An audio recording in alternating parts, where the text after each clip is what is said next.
Our title today is The King's Words. We are studying different aspects of the topic of Christ our righteousness that are often misunderstood. More recently, we're studying about justification by faith and how it relates to the third angel's message. For the Spirit of prophecy tells us that they are one and the same thing. If you recall the study of a couple of weeks ago, we were discussing about authority and obedience. Very bad words to most people nowadays. Webster's Collegiate Dictionary tells that to obey is to be ruled or controlled. That's bad, isn't it? To be obedient, it says, is submission to control, restraint, or command. So when you obey, you're being controlled, you're being ruled, dominated. And obedience means that. In Romans chapter 6:16, this is a very important topic concerning righteousness, for we're told, "Know ye not that to whom ye yield yourselves servants to obey, his servants ye are to whom ye obey, whether of sin unto death, or of obedience unto righteousness." That our destiny is determined by the one we become servants to obey. As we discussed a couple of weeks ago, all obey. Not all obey God, but all obey someone, some authority. Sin is really obedience to someone else other than God. So all are obeying. And as Paul is teaching here, that whomever we yield ourselves servants to obey, his servants we are, whether sin unto death or obedience unto righteousness. So righteousness is the result of serving the right ruler, the right leader. Often we have a different concept of righteousness than that. Now, this is not a forced or legislated type of obedience as we usually think about it. For in the book Mount of Blessings, page 18, it says, righteousness is love. And just briefly going through some quotations, page 46 of Mount of Blessings, obedience is the surrender of the heart to the sovereignty of love, the kingship, the rule of love. A surrender of the heart to that kind of rulership, the sovereignty of love. Page 60, Steps to Christ, obedience is the service and allegiance of love. And so the motivation for serving is vastly different than all other kingdoms or all other realms of life. It's not something exacted of us or demanded. The Lord woos us by His love and wins us to His side, so that by love we're motivated to serve Him. This is a different kind of obedience, a very delightful work and activity. So often we made it an irksome thing. That is not the kingdom of Christ at all. Righteousness then is the result of serving the King of righteousness. And so Jeremiah 23 verse 6 calls Him the Lord, our righteousness, the Master, the ruler, our righteousness. He rules us in righteousness, and by serving Him in love, we become righteous. Righteousness is actually serving the right leader, the right king. And too often we think it's trying to do something that's right. Now this makes the choice of kings very, very vital to the Christian life. And unfortunately we haven't thought that we had a choice often, or haven't realized that we can serve different kings. Mainly we're concerned about what when we discuss righteousness. What is righteousness? But in this context we're concerned about whom in righteousness. For righteousness is determined by whom we serve, not what we do. The what is important. I'm not leaving that out at all. But the primary importance is the whom. You say, I don't quite understand that. When Paul came to Athens and preached there in Acts 17 in verse 23, he said, I see that you serve an unknown God. He went on to make God known to them. For Jesus taught in John 17:3, this is life eternal, that you might know God, the only true God, and Jesus Christ whom He sent. So it's life eternal to know Him. To serve an unknown God is not to know how to serve. It's impossible. We must know Him to serve Him aright. So the acquaintanceship with God is most important. It's not just the what. It is also whom we serve. Now if you know Him, then you will love Him. Is that what 1 John 4:7-8 teaches us? If you know Him, you'll love Him, because God is love. And Romans 13:10, love is the fulfilling of the law. So you see, to know Him is to serve Him aright. Then you will love Him. And love is the keeping of the law. It's fulfilling of the law. So the knowledge of God, the knowing Him, the serving Him because we know Him, because we love Him, because He is love, this produces righteousness by a ruler and by a willing, loving submission to a ruler of love. A vastly different thing than we often think about it. So it's not just the what in righteousness. It's whom we serve. This makes all the difference. When Jesus came to this earth, born in Bethlehem, He came as a king to rule. We often think He will come someday to rule. He has come to rule. In that marvelous verse, Isaiah 9, verse 6, the government shall be upon His shoulder, the one who's born to us as a son, as a child. He will rule.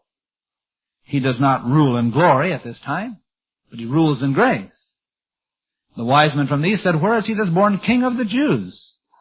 They knew He'd come to rule, and after they saw His humble birth, they were tempted to doubt, but they knew He was the King.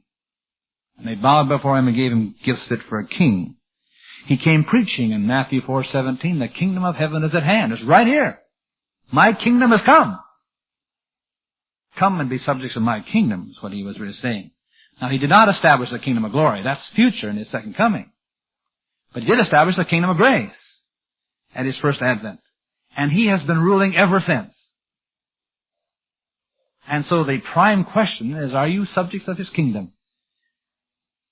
Every member of the church professes to be His subjects, but we don't call it that.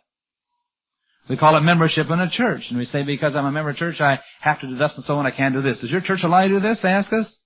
It's not our church. It's what does your king ask you to do? Isn't that right? Doesn't matter what the church says. What does the king want, you know? Are we all subjects of the king? King's in command. We do what the king says. Not because we have to, because we decided to serve Him. What does the king say? That's the important thing, isn't it? Then what you think is what He says. Because we're ruled by a king. Don't have to be ruled by Him. It's your free choice. So different than other kinds of servants in other kingdoms where there's a forced submission, or you're put into jail or killed or something like that. His is not like that. His is a free choice. Serve me if you choose. I'll do everything I can to win you. I want you to be mine. Serve me because you love me. And so by His love, we love Him in return, and therefore because we love Him, we keep His commandments and serve Him. Now some people say, how can He rule? He isn't here anymore. Most kings rule like that. Kings don't go all over their countries to visit all the people every day to rule. They rule in absentia.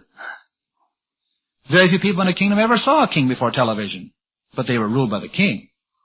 How did He do it?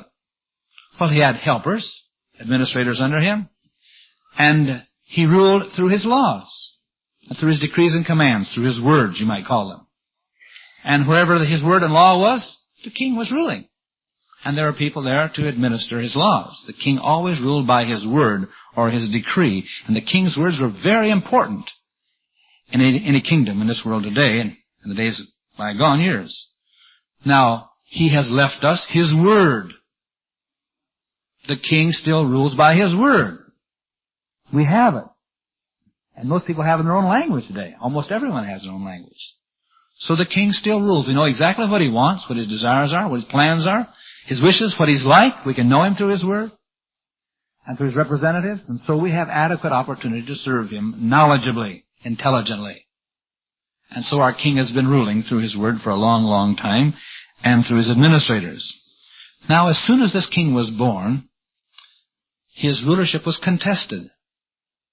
When the wise men asked Herod, where is He born King of the Jews, he went to inquire about this King of the Jews. Found out where he'd be born.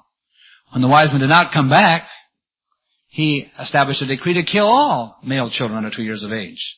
He didn't want any competitors. In Revelation chapter 12, a famous chapter of Seventh-day Adventist, the antagonist who didn't like the rule of Christ was really not Herod.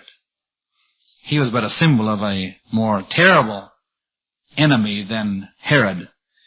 Revelation chapter 12, verses 2, 4, and 9. And she, being with child, cried, travailing in birth, and pain to be delivered. Skipping to verse 4, speaking of the dragon, his tail drew the third part of the stars of heaven, and cast them to the earth. And the dragon stood before the woman, which was ready to be delivered, for to devour her child as soon as it was born. And verse 9 tells that dragon was Satan. He's the one that did not want Christ to rule. He has a lot of friends today, doesn't he? Even in the church. Many Christians don't want Christ to rule.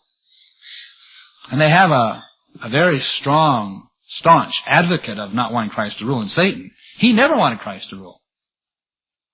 So if you're anti-authority of Christ and His rulership, you've joined forces with Satan. That's his idea. He's always been an antagonist of Christ. Now this was made very plain in the temptation of Jesus in the wilderness. In the third temptation in Matthew chapter 4, Satan makes it very plain why he doesn't want Christ to rule. Verses 8 to 10 of Matthew 4. Again the devil taketh him up into an exceeding high mountain, and showeth him all the kingdoms of the world, and the glory of them. And he saith unto him, All these things will I give thee, if thou wilt fall down and worship me. In the Luke chapter 4 it says, These kingdoms are all delivered unto me, they're mine, as though God had given them to him. Then Jesus said unto him, Get thee hence, Satan, for it is written, Thou shalt worship the Lord thy God, and him only shalt thou serve. God is in charge, not you. That's what he was saying to him. Satan claimed the ownership of all the kingdoms of this world 2,000 years ago. He still claims ownership. Doesn't he? He still claims all these kingdoms are his, and all the inhabitants are his. He claims they are his. He says they belong to me because I've conquered all human beings. They've all sinned, they're all mine. They belong to me. Unfortunately, too many people believe him. And so he claims to dominate us because he's overcome us. Now, his rulership has some strings attached. He doesn't mention that, and Desire of Ages, page 129 and 30 are excellent, and you ought to read them about the kingship of Christ and the kingship of Satan. When Satan declared to Christ, The kingdom and glory of the world are delivered unto me, and whomsoever I will I give it, he stated what was true only in part. He always tells half-truths.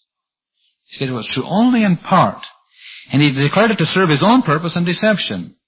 Satan's dominion was that wrested from Adam, but Adam was the vicegerent of the Creator. He represented him. He was the vicegerent of the Creator. His was not an independent rule. The earth is God's, and he has committed all things to his Son. Adam was to reign subject to Christ.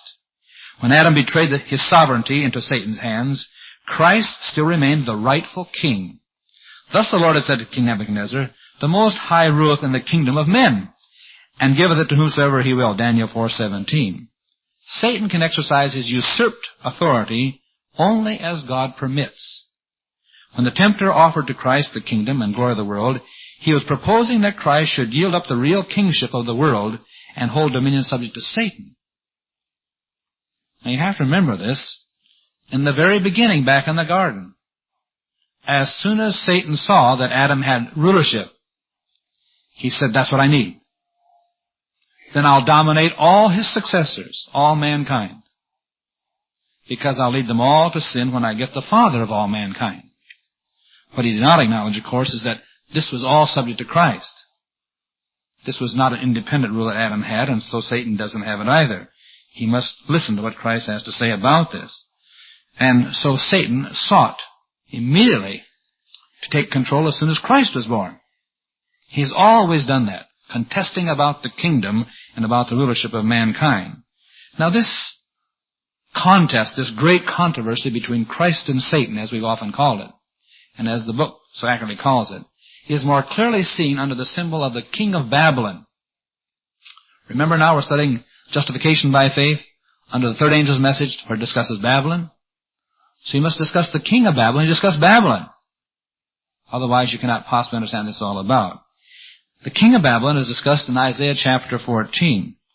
And I want you to notice that he's the same individual that tried to devour the Christ child as soon as he was born.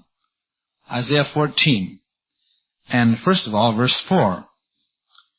Thou shalt take up this proverb against the king of Babylon, and say, How hath the oppressor ceased, the golden city ceased? How has Babylon come to its end or fallen? And he goes on and discusses Babylon through all the succeeding verses. And down there in verse 12, How art thou fallen from heaven, O Lucifer, son of the morning? He's talking about the king of Babylon. If you read all the context. Lucifer is termed and symbolized by the king of Babylon. How have you fallen, you see? How have you been cut down to the ground? For thou hast said in thine heart, I will ascend into heaven. I will exalt my throne above the stars of God.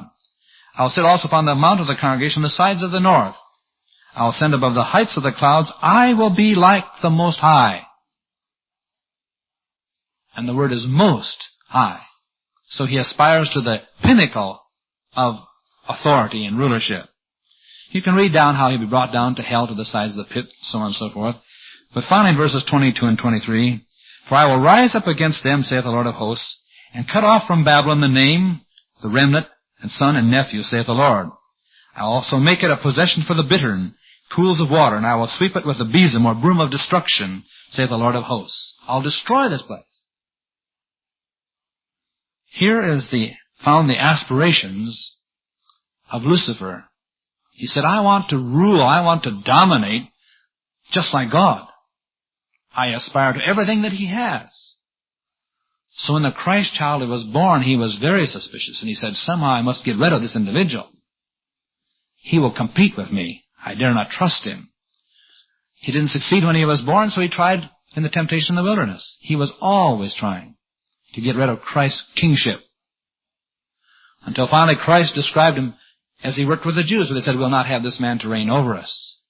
You know how angry the Jews were when Pilate had put up that sign, the King of the Jews. Always denying this.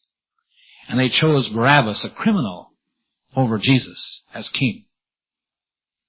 Gives you some idea of all the controversy engaged between Christ and Satan as they indulged in their activities over rulership.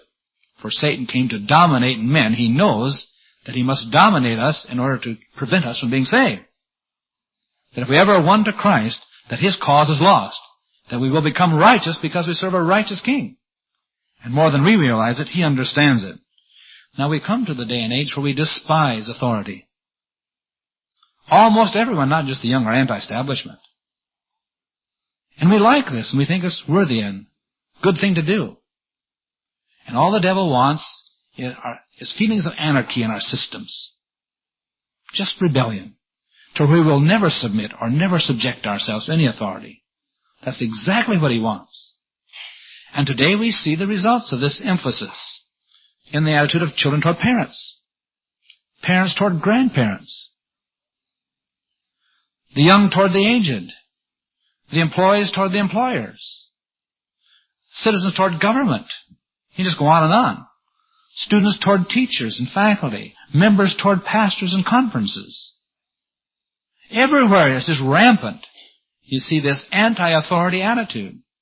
In some cases it's justified. But such a widespread anti-authoritarian attitude pleases the devil no end because it makes us all rebellious and anti-submissive. That's a terrible thing. And we all rebel against it. We want to be subject to no one. It's destroying marriage because there's no subjection in marriage anymore at all. But the Bible teaches there must be. Not enforced subjection, a willing, loving subjection. And so we have thousands of divorces because no one likes authority. Everyone wants to do his own thing. No one wants anyone to tell him what to do. The war is coming down to its climax as we see this rebellion, this anarchy, sweeping all over the land and throughout the world as nation rises against nation, as evidence this is taking place. Now, the king of Babylon is an unusual person, and you begin to understand some of his activities as you study the king of Babylon in Daniel chapter 2, famous chapters to Seventh-day Adventists, but somehow I think we've missed some things there. We really haven't understood what Daniel is saying in some of these verses. Remember, we're still talking about Lucifer. He's depicted and symbolized in the activities of the king of Babylon, for he's termed that by Isaiah the gospel prophet. You know the dream of the image there in Daniel chapter 2? You know it very, very well, most of you. Notice some of the conclusions about that in Daniel 2 verses 37 and 38, the very heart of it. Thou, O king, art a king of kings, for the God of heaven hath given thee a kingdom, power, and strength, and glory. He had many kingdoms under him, Nebuchadnezzar. But he said to you who are the king of kings, the God of heaven has given your kingdom. You did not develop it and conquer it. He's given it to you as an outright gift. Wheresoever the children of men dwell, the beasts of the field, the fowls of heaven, hath he given into thine hand, and hath made thee ruler over them all. Who did? God has made you ruler over them all. You are this head of gold. And as Nebuchadnezzar thinks about it in verse 47, he said, of a truth it is that your God is a God of gods and a Lord of kings. I might be a ruler over other kings, but he is a Lord, a master of kings. He is a God of all gods. Now this is the heart of the book of Daniel, and it has much to do with Revelation. Nebuchadnezzar liked everything about the dream except that the God who would raise up kings could also take them down. It reminded Nebuchadnezzar there would come another kingdom after him, and he didn't like that. So he had them build an image all of gold, not merely the head, but the whole body from the top to the toes, you see, showing that his would be an everlasting kingdom, that God would never more raise up another kingdom after him. Now he was in contest, a combatant with God, who'd given him the kingdom and said, there's someone coming after you. To guarantee no one come after him, he had all his rulers gathered together to bow down and worship this image, assuring there'd be no rebellion, no coup d'etat in his kingdom. And all bowed down except 3. And you know the story very well there in Daniel chapter 3. So now the king would take care of them. The king's words, by his decree, he would destroy them because they would not honor him. Now he was in contest not with 3 men, but with a God whose decree he was trying to countermand by the image all of gold. God said only a head of gold. The king said all of gold. God said that's not the way it is. Who is in authority? Which is the King of Kings? So when he saw one like the Son of Man with the 3 Hebrews, he discovered that someone was greater than he was. And there in Daniel chapter 4, he makes it very, very plain in verse 28 what had happened. Then Nebuchadnezzar, Daniel 3:24, spake and said, Blessed be the God of Shadrach, Meshach, and Abednego, who sent his angel and delivered his servants that trusted in him and have changed the king's word. The law of the Medes and Persians, the law of the Babylonians was unchangeable. He's changed the king's word. This meant that there was some authority much greater than the king of Babylon to countermand his word. And now he was having a little difficulty with his superior force. He acknowledges it here. But after a while he forgets and changes his mind. Daniel chapter 4. And you know the story there just as well as you know this one. In Daniel 4, he says in verse 30 of that chapter, Is not this great Babylon that I have built for the house of the kingdom by the might of my power? God didn't give it to me. I built it, you see. And for the honor of my majesty, not for his majesty, but for mine. So now he does no longer acknowledge that the King of Kings has given him his kingdom. He said, it's mine, it's for me. The result is, of course, a terrible humiliation. He became like a beast. Why did he become like a beast? You must read it very carefully or you'll miss it. Verse 25 of Daniel 4. They shall drive thee from men. Thy dwelling shall be with the beasts of the field. They shall make thee eat grass as oxen. They shall wet thee with dew of heaven. 7 times shall pass over thee, till thou know that the Most High ruleth in the kingdom of men, and giveth it to whomsoever he will. Till you know this. Not just understand, not just realize, not just acknowledge, till you know it. That the Most High rules in the kingdom of men, today and then as well. That he gives it to whomsoever he will. It's his choice, not popular demand. God raises up and God takes down. You do not vote them into power. You only think you do. Right? You only think you do. You don't really. It's always been this way. God is in charge. You're not in charge. I'm not in charge. A party is not in charge. They've never been in charge. They only thought they were. This king thought he was. God doesn't operate a democracy. I know that's a little shocking to those of us in the United States. He doesn't. He operates a kingdom. And he is the selector of those kings. They rule this earth too. The kings of this world belong to him, not to Satan. Satan claims them. God says they're mine. When Satan tries to dominate this world through the king of Babylon, he said, you can't. They're mine. I've given it to you. You honor me and you may stay there. If you don't honor me, you can't have it. I'll give it to somebody else.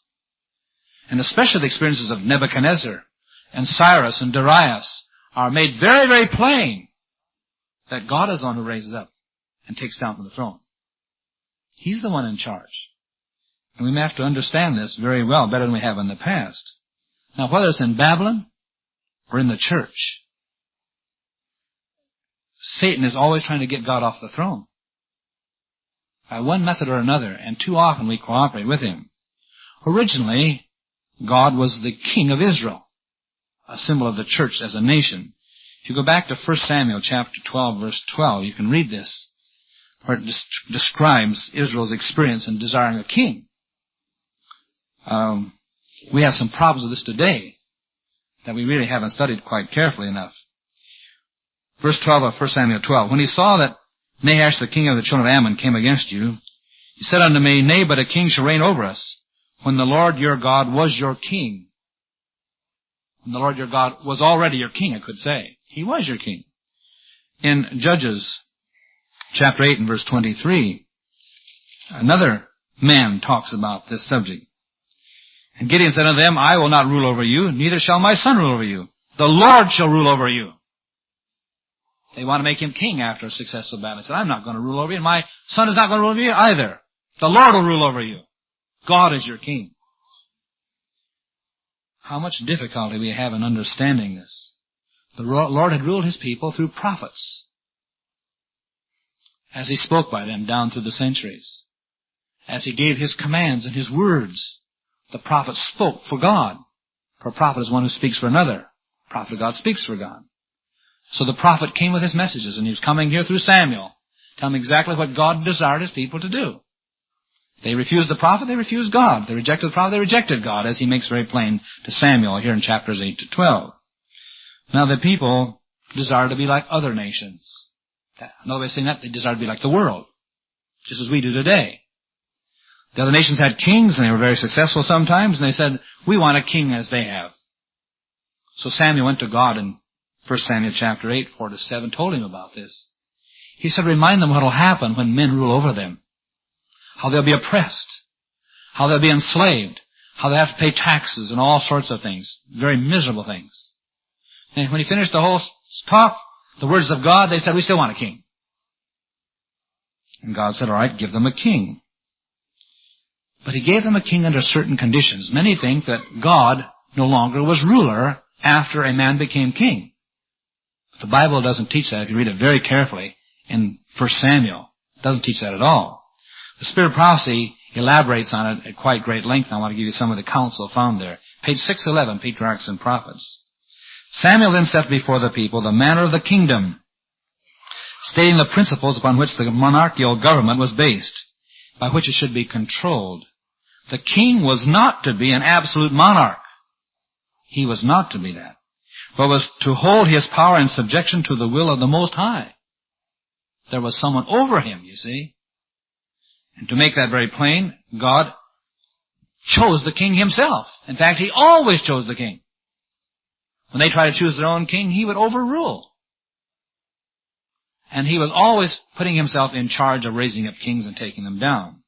On page 603 of Patriarchs and Prophets, it tells you about His reign, how it's controlled.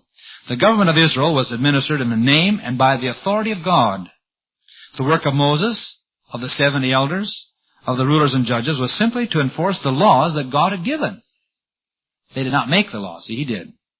They had no authority to legislate for the nation. The laws were always God-given, not man-inspired or man-given, you see.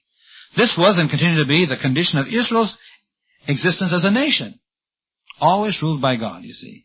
From age to age, men inspired by God were sent to instruct the people to direct the enforcement of the laws.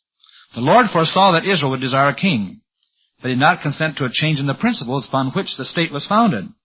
The king was to be the vicegerent of the Most High. God was to be recognized as the head of the nation. His law was to be enforced as the supreme law of the land. So even after they had a king, God was still in charge. Now, why did He not want a man to rule? Why did He want to be over the king? This is made plain on page 606, and is the most important part. God desired His people to look to Him alone as their lawgiver and their source of strength. Looking unto Jesus. When on the Mount of Transfiguration and finally all disappeared, they saw no man save Jesus, the Bible says. Only Christ was left. And the Lord said from heaven, hear ye Him. Just listen to Him. He wanted people to look to Him solely. Feeling their dependence upon God, they would be constantly drawn near to Him. They'd become elevated and ennobled, fitted for the high destiny to which He had called them as His chosen people. When a man was placed upon the throne, he would tend to turn the minds of the people from God. They would trust more to human strength and less to divine power. and the heirs of their king would lead them to sin and separate the nation from God. The Lord knew what he was doing. Let's suppose they all followed King Saul. Wouldn't that have been a tragedy? There had been no survival of anyone. The whole kingdom had been destroyed unless God had been over King Saul to overrule when he went down, down, down, to put another king in his place. Now, the unique thing about this kingdom is that during all the reign of the kings of Israel and of Judah, God was in charge, and he manifested his authority by speaking to the king through a prophet. God was always directing the king and therefore the nation through prophets. Some of the kings listened to the prophets. Some of them despised the prophets. But this is how God took charge of his kingdom, when he had a human king over them. Now you can imagine what happened when King Saul went down to the witch of Endor and listened to a prophet of the devil. He was saying, I don't want the Lord to tell me what to do. I'll gladly let the devil tell me what to do. Now you can understand Revelation 12:17, where it says that the dragon or Satan is angry with the remnant of the church, the woman. He goes to make war with the remnant of her seed, which do what? Keep the commandments of God and have what? The testimony of Jesus. And Revelation 19:10 tells us the testimony of Jesus, the spirit of prophecy. Why does that make the devil furious? Because they're listening to the voice of God through the prophet. This means that God is ruling them. They not only keep his commandments, but they listen to his directions through his prophet. This makes Satan furious. So he wars against them. That's what the Bible says. He doesn't want anyone to be subject unto God. He wants to rule in the place of God. I will be like the Most High. So this very moment he's doing everything he can to prevent you from listening to the king. This is why we have so much trouble about the gift of prophecy.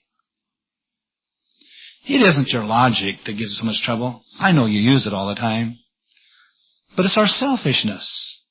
It's the devil deceiving us and tempting us.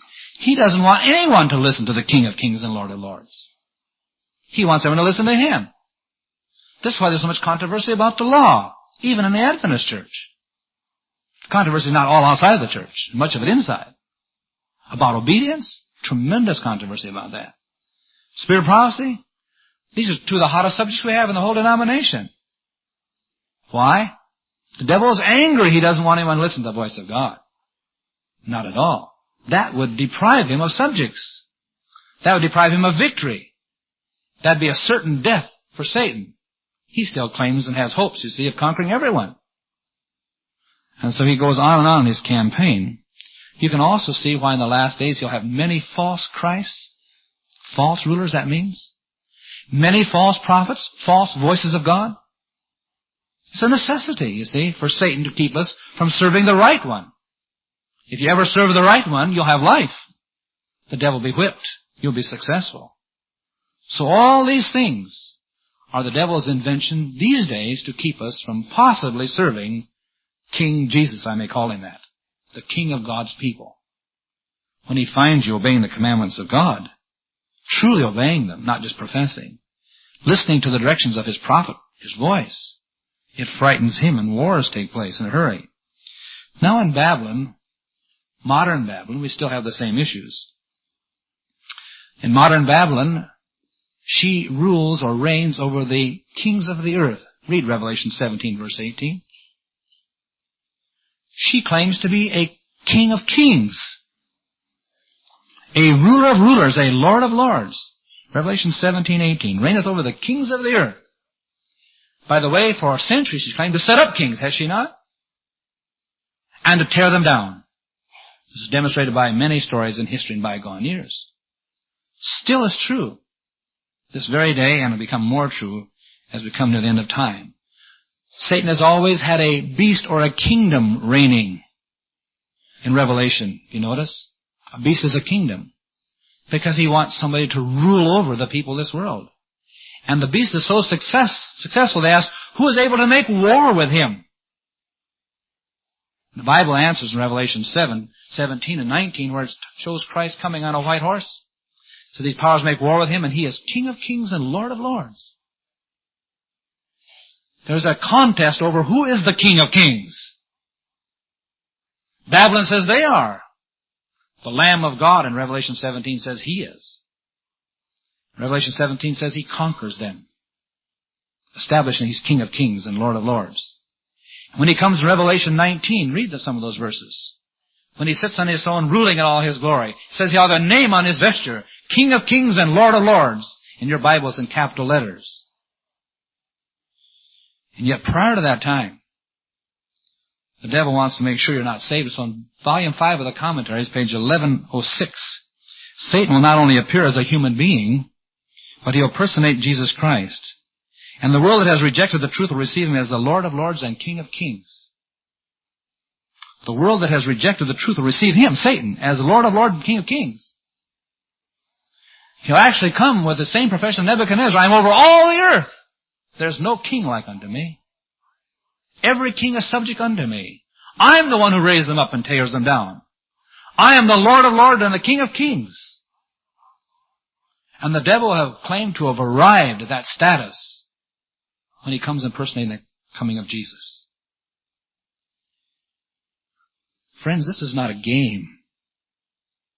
This business of ruling and being subjects of a king, it's not a game.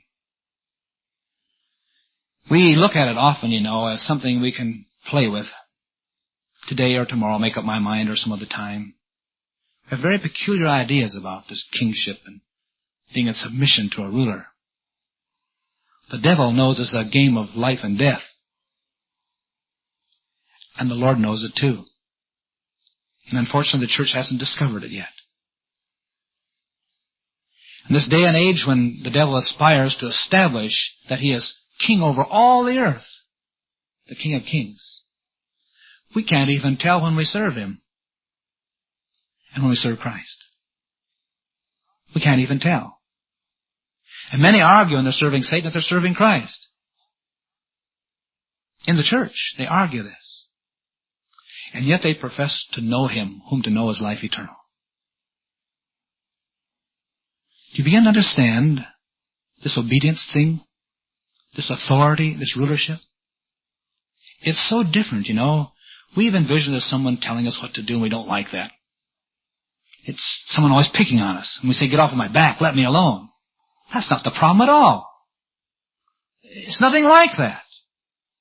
This is a church inventing rules and all sorts of things that give you an appearance of righteousness like a Pharisee. That's not what the problem is. There are two kings vying for your allegiance, your loyalty, your service. Two. It's a fight unto death for us and for them. Is it not? Unto everlasting life or everlasting death. We may choose whom we can serve, but we must know whom we serve. We do not serve an unknown God. The heathen do, but we do not. If we do not know Christ, we can never know Satan. If you can't tell the difference, it simply means you don't know Jesus. But his book makes him very, very plain. Extremely plain. And he's planning that before he comes the second time that his saints will make it obvious who are the righteous and who are Christ-like or God-like. So that every human being will know what it's like to be like Jesus. And Christ is counting on you and me to demonstrate to the world what it's like to be like Jesus. It's the most important thing. We can never be like Jesus while we try to do it by ourselves. We can never be like Jesus while we don't even know him. We can never be like Jesus by trying to do what is right. We can only be like Jesus by obeying him and doing what he says. And that's so different from just the what. For he's a very humble person. A very self-denying, a self-effacing, a self-renouncing, a self-sacrificing, a meek and lowly one. Come unto me, all you labor heavy laden, I will give you rest. He was so different from the proud, ambitious, prestigious, worldly-seeking, sophisticate, intellectual. So different. Self-forgetful, totally. Mindful of only of others and their needs. And coming to serve and to bless and to love and to demonstrate that love. And the world will never know God until Christians obey the King of righteousness because they love Him. And they love Him because He first loved them. And they will say to all the world, behold your God. See Him in us.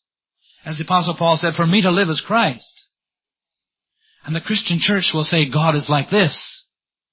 And they will demonstrate the loving, forgiving, merciful, sacrificial acts of Christ to all the world. Jesus is waiting for this. The devil says it will never happen. Humans won't be like that. They'll be as selfish as I am, as greedy as I am. And I can have them all. You see, the devil claims that we're his yet, because we've all sinned. And the Bible teaches in 2 Peter that of whom a man is overcome, of the same is he brought in bondage. Since Satan has overcome us, the devil says, you're mine. But he always tells half-truths. For Christ said He's the father of liars, the originator of them. For the truth is that Christ has conquered Satan. Satan was the master of human beings. But Christ came to do battle with our master. He's defeated the king who claimed to own us, to subject us. And now all that belonged to Satan belongs to Jesus. For Satan is a defeated foe. Everything that was Satan's property is Christ's property. But many won't believe that yet. Not even those who attend church will believe that Satan is defeated. For let him go on claiming victory in their lives when Christ is the one who's already conquered. And the Lord says to us in Christianity, I have won you in battle. You belong to me. I claim you as my spoils, my prize, a warfare. Will you acknowledge that you belong to me? For it's still a choice, even though He's won. I have won you. In addition to that, He says, I have redeemed you with my precious blood. As though you're the property of Satan, I bought you from him to be mine. So by creation, original ownership. By redemption, buying you.